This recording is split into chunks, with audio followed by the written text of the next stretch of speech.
আমোদপুর গ্রামে একটি বৃত্তাকার মাঠের ব্যাসার্ধের দৈর্ঘ্য 280 মিটার। চৈতালি প্রতি ঘন্টায় 5.5 কিমি বেগে হেঁটে মাঠটি পরিক্রমা করতে চায়। হিসাব করে থেকে মাঠটি একবার প্রদক্ষিণ করতে চৈতালি কত সময় লাগে। তার মানে মনে করো একটা বৃত্তাকার মাঠ আছে, এটা একটা বৃত্তাকার মাঠ। বৃত্তাকার মাঠের ব্যাসার্ধ হচ্ছে এইটা। আর মনে করি বৃত্তাকার মাঠের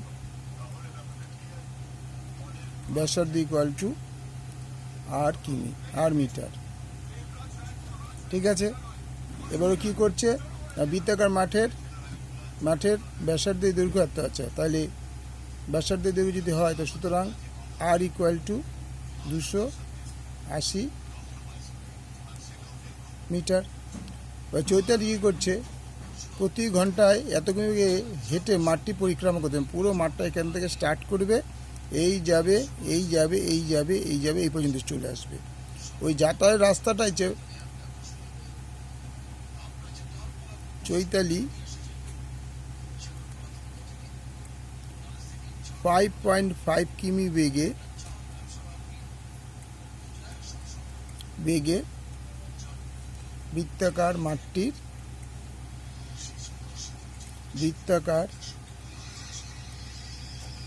মাঠটি প্রদক্ষিণ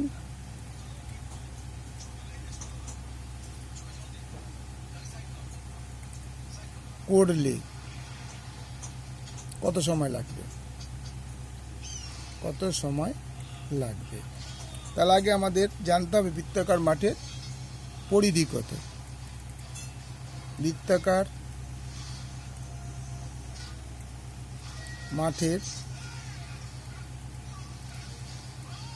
পরিধি ইকুয়াল টু 2πr একক, ইকুয়াল টু 2 ইন্টু পাই হচ্ছে 22/7 ইন্টু আর হচ্ছে 280, তাহলে একটু মিটার, 4×7 = 28, 40, তার মানে 44 ইন্টু 40 মিটার, ইকুয়াল টু 4×4 = 16, 6 হাত আমার 1, 4×4 = 16, 1760 মিটার।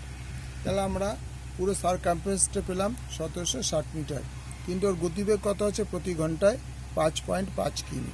তাহলে 5.5 কিমি ইকুয়াল টু 5.5 ইন্টু 1000, তার মানে 5500 মিটার।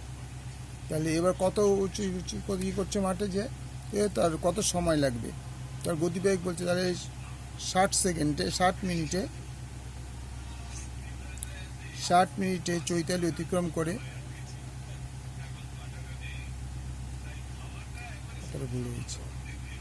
5500 মিটার পথ চৈতালি অতিক্রম করে কত করে না 60 মিনিটে।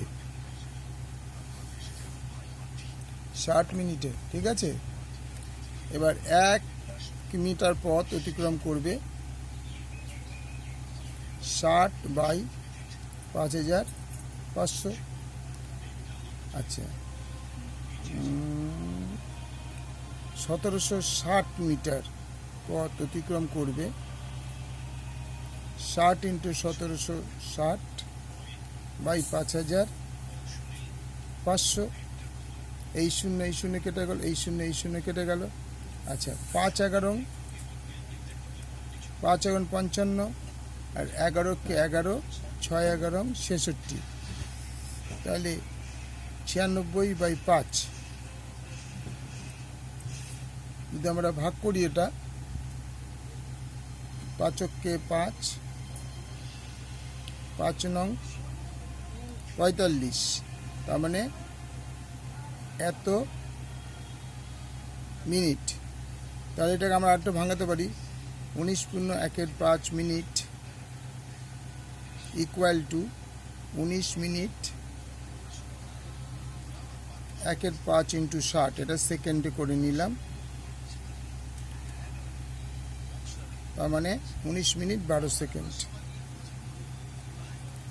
19 মিনিট 12 সেকেন্ড। ওকে, পুরো অঙ্কটা আরেকবার তোমাদের শো করে দিচ্ছি। এই এখান থেকে শুরু হলো, এই সোজা গেলে, এই সোজা গেলে, এই সোজা গেলে, এই আবার দুবার দেখে নিচ্ছি অঙ্ক যাতে ভুল না হয় সেই জন্য। ঠিক আছে, লাইক করো, শেয়ার করো, সাবস্ক্রাইব করো।